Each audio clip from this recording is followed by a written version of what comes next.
Hello everyone, and welcome at long last to episode 70 of the Montrose and Highland Railroad.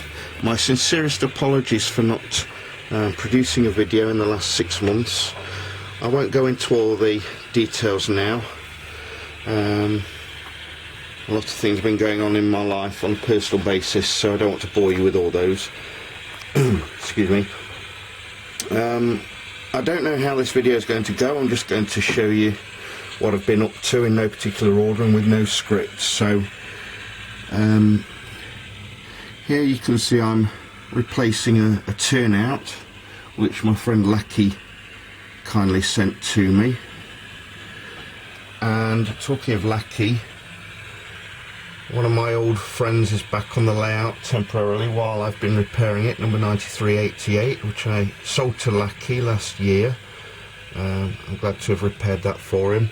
And another one of Lackey's locos is here, this GP35, which I can't get to operate very efficiently at the moment, but I haven't given up and I will continue to work on it.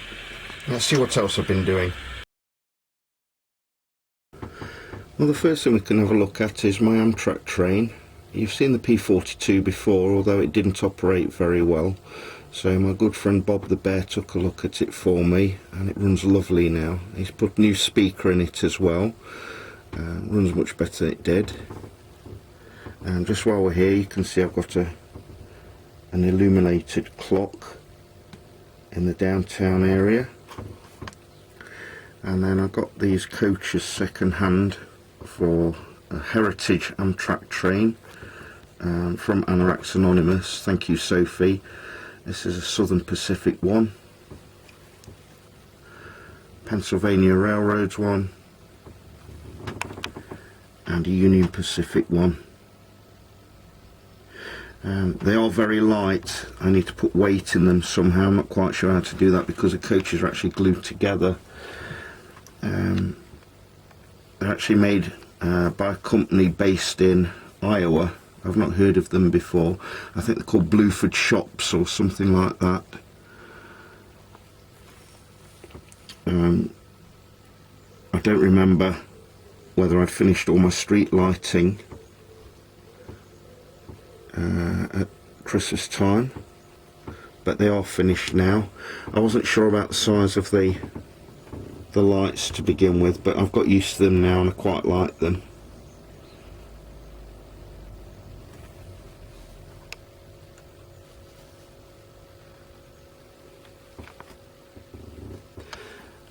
And unfortunately one of my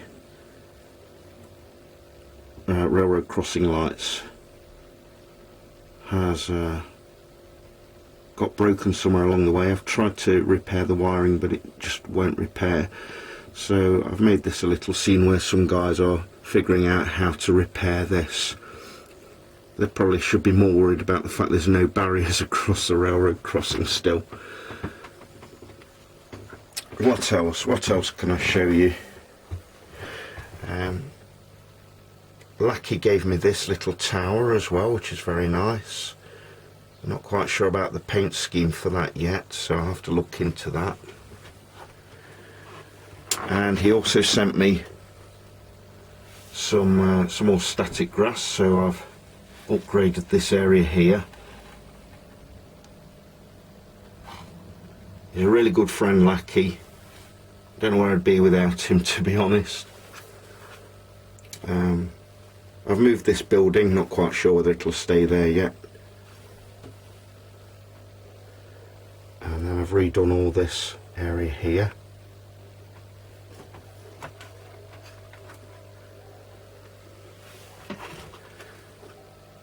I think that's all scenery wise at the moment.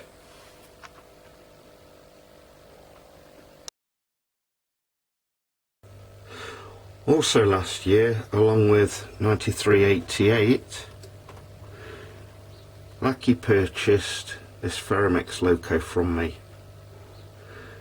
and he actually returned it to me for a Christmas present last year, to say I was choked when I opened it, and he said that it was back in my collection again is an understatement. So once again, thank you, Lackey. This is turning into the Lackey Appreciation Show, so I hope he's not too embarrassed, but he has done a lot for me in the last few months. I'm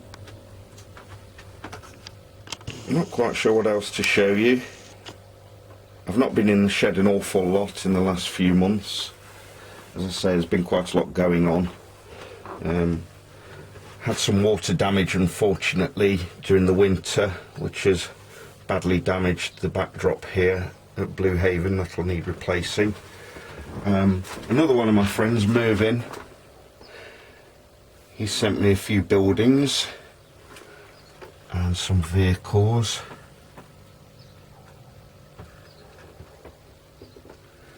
So thank you to Mervyn if he's watching.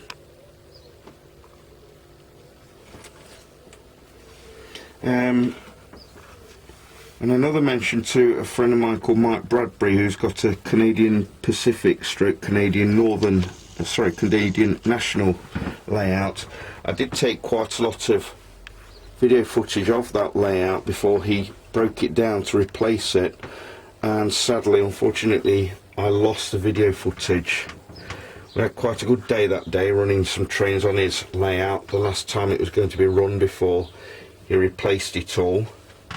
So my apologies once again to Mike, and hopefully I'll be able to take some footage of your new layout very soon, Mike. Okay, so that's probably about it for this video. Apologies for its brevity. I just wanted to get something out there to let you know that I am still a model railroader. I am still playing trains, and thank you for sticking with me. That's all for now. I'll see you soon.